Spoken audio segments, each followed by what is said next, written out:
you done now? Broadcasting live from Houston, Texas, and around the world.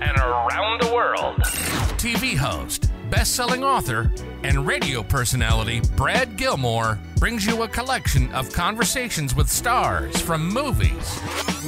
Mark Wahlberg. Hey, how are you? The legendary Mr. Christopher Lloyd. Christopher, how are we doing? I'm doing good. Great introduction. Television. Jimmy Fallon joins us this morning. Jimmy, how you doing, my friend? Good morning. Thank you so much, Brad, for having me. I appreciate this, bud. Kelly Ripa. Brad, thank you for having me.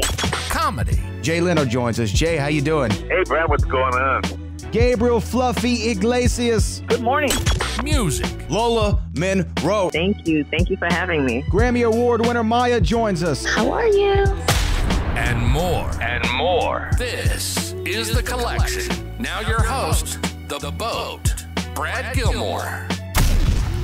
Welcome inside the Hall of Fame, guys. We told you we had a very, very special guest here with us today, Frank Stallone. He's an actor, a singer, songwriter, guitarist. He's pretty much a jack of all trades. So welcome into the show. How you doing, Frank? Thank you, Booker. I appreciate it, man. I'm doing pretty good. Been driving around all day. It's been quite a hectic day, I guess, all around the country. But yeah, pretty cool, man. And tell me, you got this. You like me. I'm 55, and I always wear mediums. I never wear large or extra large. And you look like you got on a medium right now yourself. You look like you still been in the gym working out. You know, actually, it's a large. But yeah, you know what? I mean, I was down for like 8 months. I had 2 back surgeries, and then the COVID came in, so I was a mess for a long time. So I'm now just getting back into the gym. But I mean, you know, when you get older, you know, you gotta keep that stuff up, you know. I say it all the time, you know, preparation is the only luck you're ever going to have. And I tell you, I'm in the gym, I'm training every day, and it seemed like an old 69 Chevy, something breaks, you know. I know, man. You know, it's really funny. When you're like 21, you go out and eat 2 pizzas, you wake up in the morning with a washboard stomach. Yeah. You wake up with a wash tub stomach. You know what I mean? Hey, what do you think, man? What do you think? Pax or Tampa, man?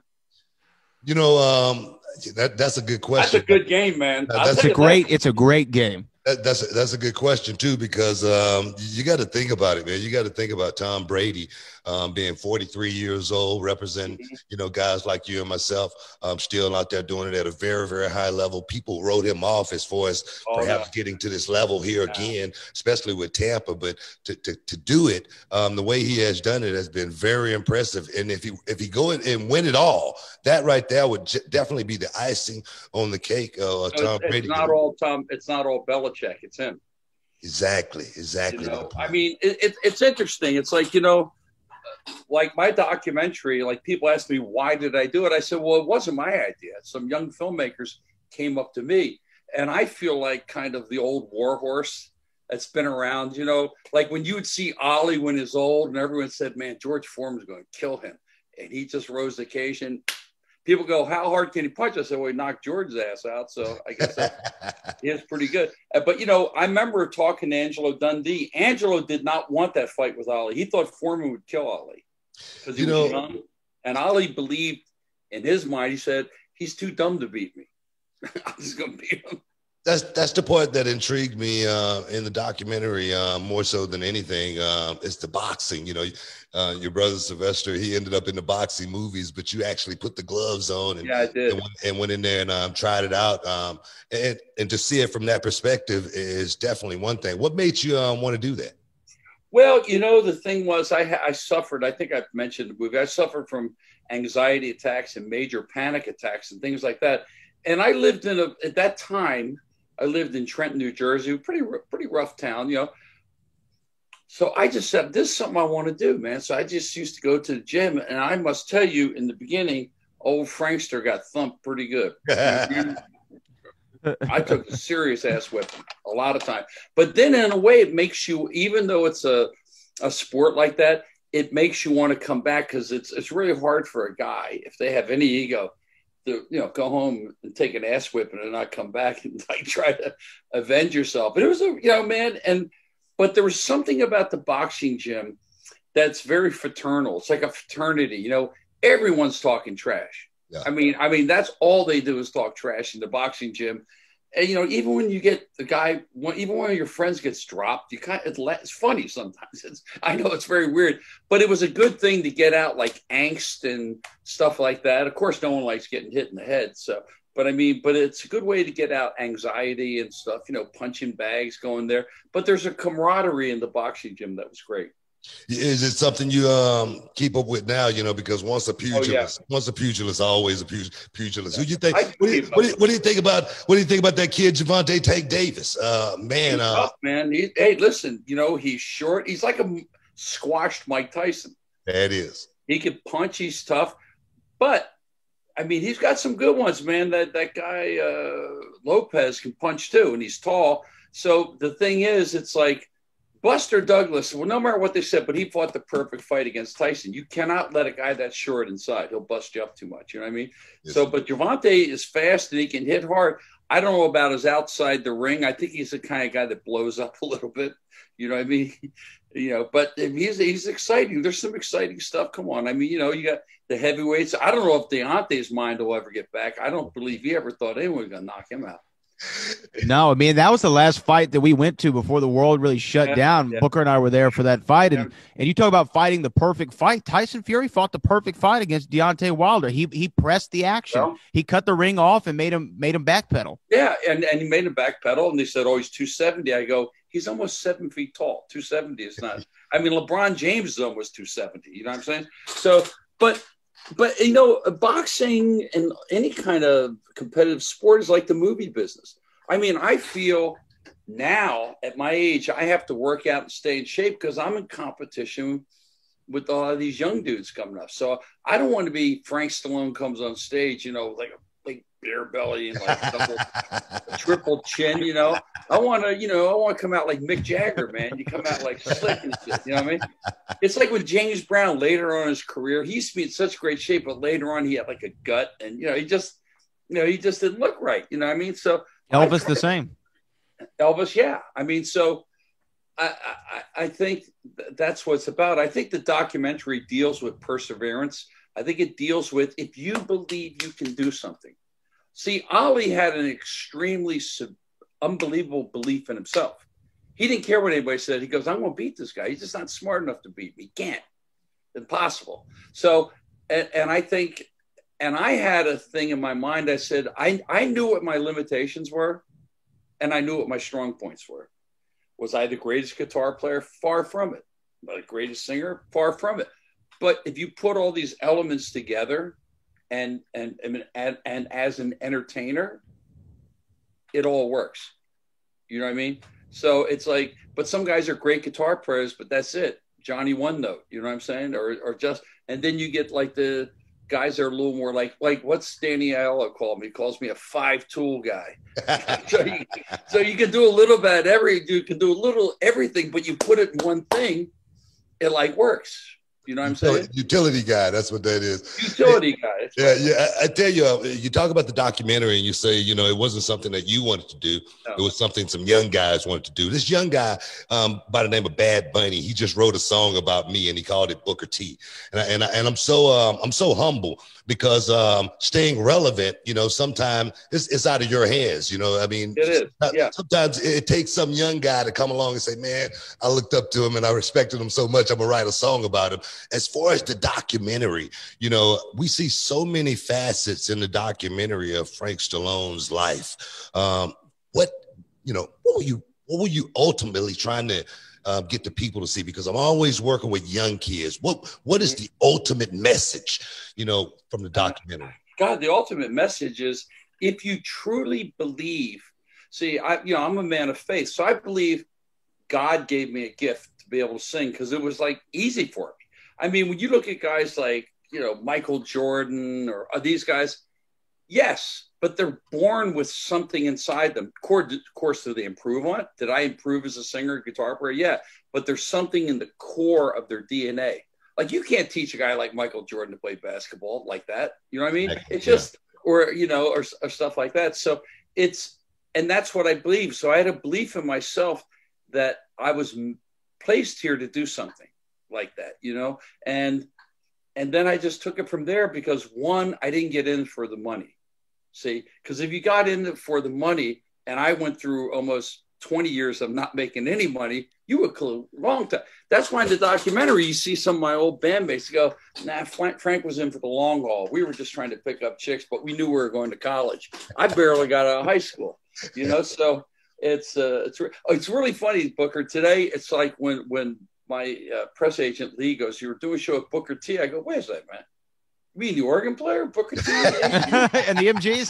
Yeah, and I said, dang, green onions? Yeah, man. I said, all right, you know. So it's either that or Booker T. Washington. I was just figuring, you know. So I know he ain't been around for like 100 years. So, yeah, but I mean, so the thing is, I think you have to have a belief in yourself. And, you know, I went through so many bad years. I mean, but it was always a climb, though. It's always forward, you know. And what I wanted to do in the documentary, that's why I want all those cats from my youth, because you can't be in the present if you had no past. You can't, because it's a building block up to it. You know what I mean? Because I thought at 17, I said, man, I cannot believe I'm not famous. That's how goofy you know you are until you listen to your old demos. You go, okay, I can understand. I know the deal. Yeah. And then at 25, I go, dude, how come I'm not in the Who? What's going on here? And now when I listen to my records, I said, oh man, no wonder. But it's a building process, you know what I mean? And sometimes, you know, man, people make it too young, and by 28, they're burnt out. They're done because it, like, in other words, they became a youthful star, but it doesn't work when you get. It's like Madonna. For her singing like a virgin at 65, it doesn't, you know what I mean? It doesn't relate. It doesn't connect the same. Yeah, it's like Debbie Gibson, Electric Youth. But you can't sing that stuff at 55 years old because you're singing like kind of sophomoric songs, unless you're like, it depends, like you're Cat Stevens or James Taylor or, you know, or guys like that. Your career can go forever. But, you know, when you make it too young, you're singing about young stuff. Yeah, and, totally. you know, you don't want to look like a Cabbage Patch doll singing about like teenage stuff. You know what I mean? Totally understand. You don't want that. Totally understand. You know, yeah, Frank, what I wanted to ask you was, at the beginning of the documentary, you were talking about staying in shape and looking good, and you were getting ready for a show, and you had your tuxedo on, and before you went out there, you showed the camera your cufflinks, and you said that these were a gift from Frank Sinatra. These were Frank Sinatra's cufflinks. I just have to know. I'm a lifelong Rat Pack fan. What's the story? How did you get Frank's cufflinks? A girl that I was going out with laid them on me, and she had the provenance, and she knew that I knew Frank Sinatra and I liked him. And I said, well, if I'm ever going to wear these cufflinks, Jack, it's going to be in this movie with the tux. And it was kind of cool, like, you know, because I don't know if I tell in the documentary, Frank Sinatra, like, picked me out of the crowd when he played the Hollywood Bowl. I was on a really bad date. The girl was like showing me no love at all. And I'm saying, wait a second, why did I pick this girl? It's like Under the Stars, Frank Sinatra, front row. Because, you know, we had the same manager for a week. And this girl is just like chumping me off all night. And I'm sitting there, Frank's up there, man, doing his thing. And, you know, that could potentially be a romantic evening, but it wasn't. And all of a sudden at the end, he goes, is Frankie Stallone out there? And all of a sudden I go, what? And so I said, and I stand up, he goes, hey, I heard the new album you did with Billy May. Knock my socks off, kid. Now this chick now is on me like a cheap suit. You know what I'm saying? Because all these girls are coming around me. Oh, well, you know, because the show's over. And I'm seeing some hot girls coming down the aisle. So I told this girl to take a cab. I said, you know what? You missed your shot. But so Frank Sinatra helped me do good that night. So yeah.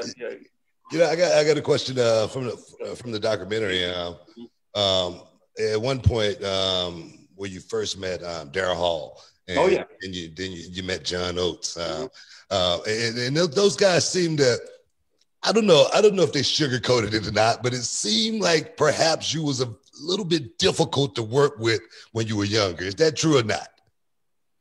To some people, I didn't think I also thought I should be a rock goddess at 17. So I could have been probably a pain in the ass. Who knows? But no, Daryl and John and I were great friends. No, John thought I was a little eccentric, but I wasn't like hard to work with. You know, I just wanted to, I didn't, man, I didn't have anything to fall back on. I had very little education as far. I went back and finished high school at 23. Now you want to feel like a dunce, all these other chicks are like 17. They go, hey, how you doing, baby? You know what I mean? So, but I guess because I really wanted it bad. And these guys maybe weren't in for the long haul. Yeah, hey, man, my mom made me cut my hair. I said, oh, come on, man. So they were they were kind of phoning it in a little bit. And so, yeah, I probably could have been difficult at times because I guess maybe I wanted it more in a way. But I was never like, I came from a screwed up background. I mean, that could help being moody too. That doesn't leave you like the greatest blueprint in life, but it was funny, my brother and I, it's amazing from where we came from. My father was a hairdresser, an immigrant. My mother grew up in DC. Everyone in my family is either a hairdresser or a barber. Go figure. So where did this come from? Was it divine intervention? I mean, my brother was least likely guy to do anything. We thought he was going to end up in prison. Sounds like me. Yeah, he was hanging out, getting in fights, doing this, going to college. But he wasn't like a young guy going, hey, I'm going to be a thespian at 17, like going to like the Royal Academy or something. He just kind of fell into it because I remember the first time I saw him act, he was maybe 17 and he was trying to put on like an English accent. I go, man, this guy's terrible. Florence Caution. I said, dude, yeah. I said, I'm going to have to make it before you to bankroll your films. Because my mother goes, and he's sitting there walking around the house with her. How you doing? Like, hey, Florence Caution, I presumes. I go, oh, Christ almighty, this guy's going to be an actor. And you would never think, if you said this guy's going to be the biggest action star actor in the history of movies, and I'm listening to him doing like a bad English accent in the front room of our house. I mean, there's got to be a God. Yeah, and get nominated for Academy Award, right? Yeah, 3 times. Yeah. I was saying, Sly, I said, this documentary, we're putting it in for the Academy for, in the documentary thing. I said, can you imagine if I won? I'd probably have a heart attack on stage. I'd probably go on, I like to think. I think because, can you imagine dealing with rejection for like 55 years, going back, and all of a sudden, like the pinnacle, the Academy Award. I said, Sly, but if I do die on stage, I'm willing it to you. So you can have it and say, I kind of got it posthumously from my brother. So it could have been Stallone posthumously, Frank, that is. Yeah. Was it hard to watch the documentary back to see what people were going to say about you? Because, obviously you have control over what you say in the interviews, but not over what everyone else says. I know, Booker, you've been there as well. When you watch it back, was it difficult at any time?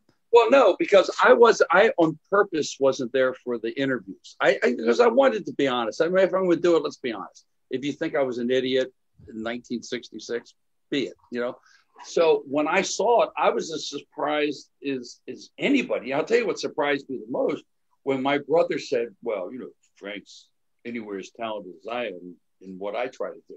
Now, he's never told me that. I said, why didn't you tell me that stuff 40 years ago? Make my life easier, But so, and all the kind things that people said, it was very touching. It was like very touching, Awesome. And my man Billy D. Williams, Definitely. Frank likes to talk, and Chris McDonald, Frank likes, because we'd sit around and drink at lunch, and that's all we do is talk. One name I wanted to throw out at you that was in the documentary was Chuck Zito. Oh, yeah, Chuck's my man. I've known Chuck a long time. I remember I met Chuck when we were doing Staying Alive. We were doing the scene where I'm on stage playing at a place called CBGB's in the Bowery in New York. And he was, in the Hells Angels, and I didn't know. But their clubhouse was kind of around the corner, and he kind of idolized my brother. He dressed like him, kind of talked like him. Yeah. And so I remember I said, man, I got to find a place to go to restroom or something. He goes, yeah, I'll take you. So he walked me through the Bowery, like with his Hell's Angel colors on, and we just became friends, and I just thought it, I think it's kind of cool when you bring people from different walks of life into a documentary, because you think about it, it kind of covers the gamut, doesn't it? Definitely. Hell's Angels, the thespian, I've been knowing Chuck Zito since the '90s, and awesome dude, man. And, Yeah, the thing is, he still looks the same. You know, exactly. I said, how come your hair doesn't go gray? Your hair's darker than Elvis now, or like Geronimo, you know. But you know, Chuck's a good cat, man, and I just thought it'd be cool to have like a former Hell's Angels in this documentary. You know, I don't know, just it'd be like saying, hey, this guy was a hitman. He whacked out 50 people. Put him in the documentary. Yeah, right. Because you go from music and beautiful flowery things to a guy like whacking dudes out. So I mean. But talking about your music, I'm from the neighborhood. I'm all about music, and I listen to all different types of music. Yeah. And what I get from you from the beginnings is I feel the soul. I feel it inside. Mm-hmm. My wife actually, for the first time, she realized it was you that was singing all of these songs, and she didn't know you was Sylvester Stallone's brother. And she goes, "Man, he's good." Where does a singing style come from? Is it something that you created, or is it something that you just picked up? Like you say, you love Frank Sinatra. Did you take a little piece of him? Frank took a little Teddy Pendergrass, took a little Sam Cooke, took the Beatles big time, Elvis. So it's appropriate people you put together. But the funny thing, what you said about your wife, that's what the whole movie's about, the preconception of who is Frank Stallone. And then she goes, wow, I didn't know he was saying that. But he wrote that? So that's the thing. That's why they say I'm the most famous unknown person in Hollywood. And that's pretty hard to do, but I did it. Yeah. Being unknown and famous, which is a total dichotomy. Only I could pull it up. But that's what the preconceived idea of who I am is. That's why I've told people that's why I named the movie Stallone in big giant letters, and then Frank, that is. Because I used to do, I've done 77 movies, right? 68 of them are lousy. Trust me on this, okay? But I knew I was doing these old action movies that were really bad. And I knew when they marketed it, they'd be on the box, Stallone. So you'd see it like in, Blockbuster. And they go, wow, Sly's got a new movie. And they lift it and go, Frank, that is, in like hieroglyphics. You know what I'm saying? So I knew the game. I knew what they were doing. I said, well, I'm going to take the money and run on this, Jack. So it was just a funny, it's been a funny career. Yes, there have been heartbreaking things. There's been so many downs, but there's also been a lot of fun. I've made a lot of friends along the way. I mean, God gave me a voice that's taken me all over the world, but there's also a lot of, 10 steps forward, 20 steps back.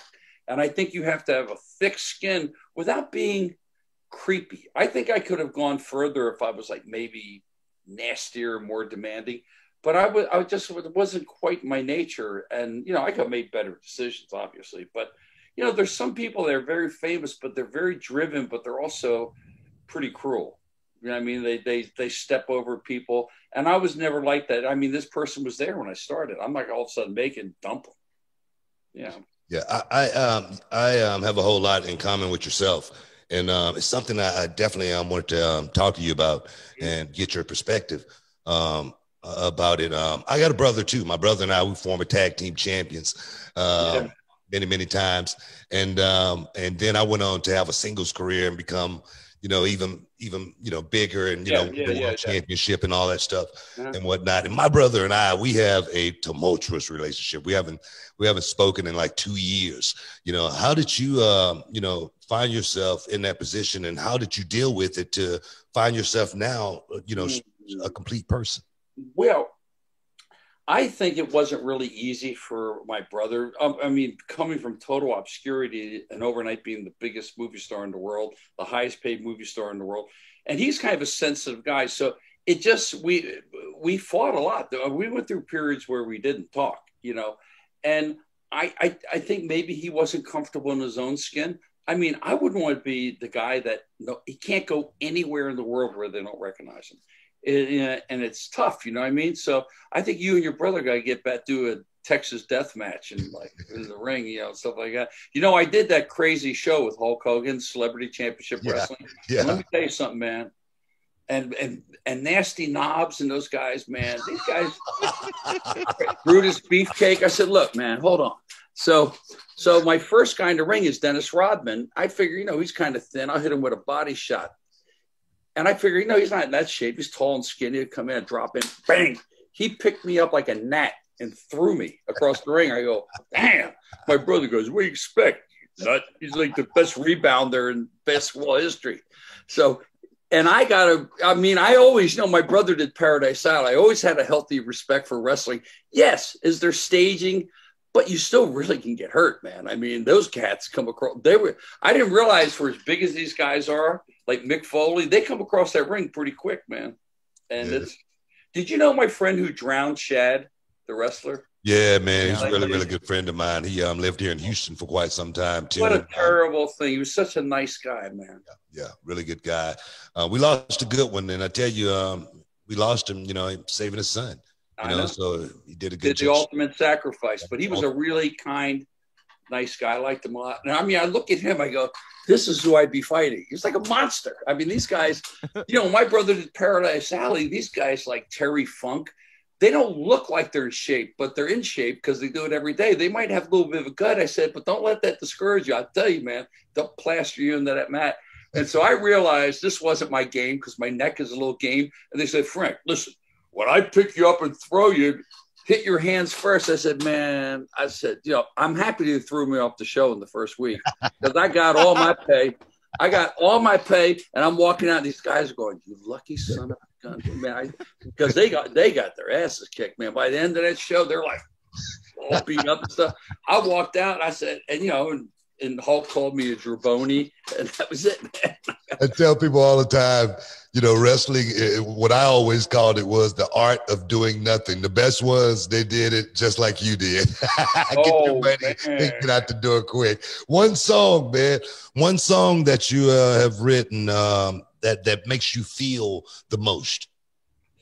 Some of the ballads, but the one that kind of put me on the map is Far From Over because, a lot of the songs I write, and I've written tons, I'm not really much of an autobiographical guy. I think our subconscious, we have so much stuff in our subconscious. So we might be writing about ourselves or a girl or something, and we don't even know about it.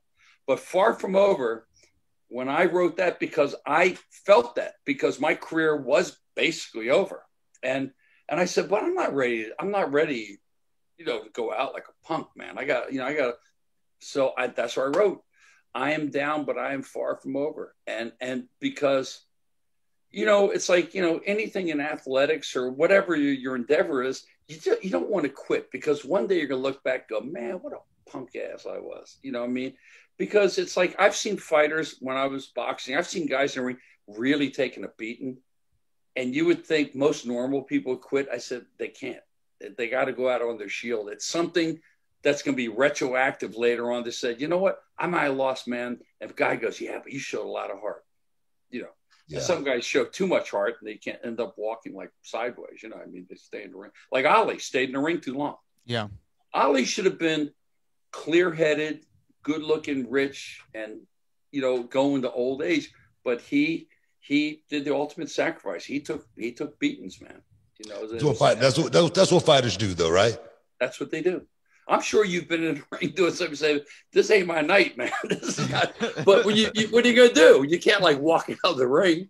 You got to finish the thing. So I felt that with the movie in my career, I had to finish what I started out to do. And again, I never got into it for the money. So I think that was.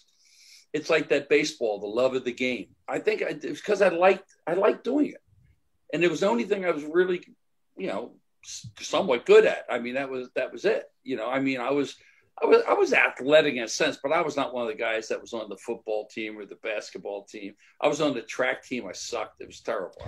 I said, why am I racing hurdles? Like the worst race you could do. It was like, I just stand there in the blocks. Go ahead, forget it. But some people are just gifted that way. It's just their thing. It's like math. Some guys, when I was in high school, I looked at algebra the first day and I said, I'm done. I should not even come to school. Just flunk me for the next 4 years. I don't get pi squared equal this. I said, when am I ever use this in my life? I'm a musician. I'm going to give me the $400. What am I going to say? Hey, listen, man, that isosceles triangle, pi square equals $400. Pythagorean theorem. Yeah. Yeah, exactly. Yeah, you're never going to use it unless you're like working at NASA. So I flunked math bad, man. And I flunked music too, believe it or not. Always felt that way too. Yeah, that's something that was very intriguing in the documentary, that you don't read music. No, I can read like chords and stuff like that, but as far as tablature, it's just I think as I get older, and then I really sit back and watch what I do, I think I have ADD. I think my brother does too. I think we just realized at 70 years old, it's like when I buy something and here's the manual, it's like this. Yeah. I'm like a deer. And I said, man, I can't. And it's all this tech stuff. I said, dude, come on. Yeah, I still record songs on a cassette player. That shows how backwards I am. Okay, so I mean, no. So there's things like that, and I'll do things backwards sometimes. So, and I'd sit there in class like this. I'd sit there. Now this is just a portion. I got thousands of books. So I kind of self-educated myself. I just read what I was interested in. You know, I love autobiographies, history and stuff. So I guess I know a lot, but as far as academia, it should be macadamia. That's how good I am. You know what I mean? But the thing is, and my brother's the same way. I think we have attention deficit or something where when they're talking about it, you're in present time, but it's like a deer in the headlights. They're going, I have not one idea what they're talking about. And there may be good teachers, Definitely. You know, but a lot of people, you know, we're finding out as we evolve, there's a lot of people that are really famous that have ADD. Yeah, I was like that myself. I was a kid who definitely did not thrive when it came to school. Algebra, I don't even think I don't even think I got that far. You were out before that. I'm done. Yeah, exactly. Long division. But you excelled probably in sports. No, I didn't play sports either. I was a dancer. Are you serious? I ended up getting in all kind of trouble. I ended up going to prison, but I had a talent. God blessed me with a talent, just like God bless you with a talent. Yeah. As far as music goes, I tell young people, I always say, you know, when you have a talent, something that other people will pay for, you massage it, you work on it every day, because if you do, you're not gonna have to, like you said, you didn't do it for the money. I didn't get into wrestling for the money. It was a hobby. And next thing you know, someone told me, hey, we want to pay you to do this. And I was like, wow, we actually can get paid to do this. And that's how it started. But more importantly, I just wanted to be the best at what I did. And when I watch you there again, I don't see it for the money. When I watch, you know, the songs from Rambo, when I watch the songs from, you know, Staying Alive, you know, those songs got feeling and they mean something to you. And you got to remember those songs for the rest of your life. There's a lot of wrestling matches that I've had that I don't even remember until someone talked to me about it. But those ones that I had that I felt a certain way about, I remember all of them. And that's what I get with you and your music. It's definitely something that you did. It's something, and just to turf for a second, do you found, like I've met a lot of people that have gone inside the joint, and sometimes they come out and they said, I never knew I had a talent for drawing or writing or something, because I guess the isolation or music, because they were too much on the street hustling, getting in fights and doing stuff that they never really realized that you see some guys that are amazing artists. Or you may not have gotten told just because, just say for instance, you didn't have a dad or something like that. And for me, when I got in prison on my way out, I remember what this one guy told me. He said, man, when you get out there in the world, you know, people don't know what you don't know if you know how to do it unless you tell them. You know, 9 times out of 10, if you act like it, they'll believe it. And I remember a guy telling me to go read some lines for a movie at this hotel. It was for Paramount Pictures. And I was like, man, come on, you kidding me? But I remembered what the guy in prison told me, and I went and read the lines, and I got the role for the movie. And I never acted before in my life. So therefore, you know, when you go through stuff, you know, it's a moment. You got to be able to, you know, take that moment and utilize it because you're never going to get it back. I in prison, it was a moment, and I had to use it, as well as I remember walking out of that prison gate and I don't want to come back here, Jack. No. The CO on the White Horse, he said, "I'll see you when you get back." That was motivation for me to I'm coming back, man. No way. Exactly my point. So people learn from. So everything is a learning curve, eh? Don't you think? I think so. Everything is a learning curve. I don't think if I wouldn't have taken those forks in the road, I would be the man I am today. I don't think if you wouldn't have, gone through the ups and downs. I remember in the documentary where you said, your career was, skyrocketing, going that way, skyrocketing. Then all of a sudden it started going down, and then it started going up, and boom, the bottom fell out. But you pick yourself up. You wasn't going to quit. And I think that's what life is truly all about. Yeah, it was like an electrocardiogram. Then flatline. And, it's funny. My mother was an astrologist, and she'd always say, Frank, you're going to be a late bloomer. I said, Mom, I'm almost 70 years old. What am I going to be like dead? And they'll go, hey, you wrote pretty good music. But she started at 15, hon, I think next year's your year. And all of a sudden I'd be 16. Then I'm 20. She goes, oh no, the moon is here. And I said, Jesus Christ. She goes, didn't I tell you your brother was going to make it? I go, actually, no, you didn't. But the thing is, and God forbid, bless her, she's in the movie. She just passed away at 99, a month shy of 99, and drove up until COVID. Wow. And it wasn't weird because she was always a lousy driver. So it wasn't like, your mother drives slow. I said, man, she drove slow at 30. So, I mean, it wasn't like much of a change. But the thing is, you got to give her an A for effort, man. She was sharp. Well, when you see her in the movie, she's like 98 years old almost. Amazing, man. So she's not, I've lost 6 people in this movie so far. I mean, it's just, a lot of them were good friends, but I guess that's the wheel of life, isn't it? And that's, but at least it really is. They're immortal in the movie. So forever, when I'm long gone and this movie is there somewhere, their story carries on. It's awesome. That's awesome. Hey man, tell the viewers how they can check out the documentary, man. Well, you can go to Amazon Prime. It's on Google Play, and it's on iTunes. And if people ever want to get in touch with me, I'm at Frank on Instagram. My handles are very hard to find. Frank.Stallone. So that's really tough. And on Facebook, it's at Frank Stallone. And, and it's, like a lot of people request now that things are going so wonderful with the reviews, requesting. So, I mean, if they request to do a Zoom, I just hand it on to Lee Meltzer, my publicist over at Rogers and Cowan, PMK, and take it from there. And I'm really I mean, some of the reviews have been so kind and wonderful. And I think the thing is, it's not a crybaby movie. It's not a movie like, well, I didn't make it because, it's not like because my brother did that. It's not that movie because, I was in it like for 13 years before Rocky came out. So, I was in it because I wanted to be in the business. So there's no cry. It's like Tom Hanks. There's no crying in baseball. You know what I mean? There's no crying in rock and roll. I got to ask one more question. Go ahead, buddy. Have you ever thought about what the role reversal would have been like? My brother was a pain in the ass. If I was him, man, he'd be haunting my house every day. Could be not putting me in the mood. Oh no, he'd be putting the muscle on me, Jack. Always wondered about that. Oh shit, he would have been a nightmare. He would have been like threatening me. I'm not Rambo, huh? No, he would have been.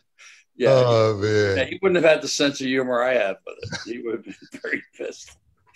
Definitely seemed like you've taken it well, but I just want to thank you for stepping inside the Hall of Fame with me and just giving me a little bit of time. And, thank you, Booker and Brad. It was great, man. No, you're awesome, man. You really are. You're really awesome. And for me, this is a great honor for me to have you. Same well, here. You know what? I'll tell you what, man. I've done a lot of interviews, and you guys made it really easy. Some interviews are different where it's, I mean, not on this movie, but in the 50 years I've done interviews, sometimes, the interviewers like, Boris Karloff and the Mummies, bro, what, Right. I go, okay. I mean, they're not giving you anything. You know what I mean?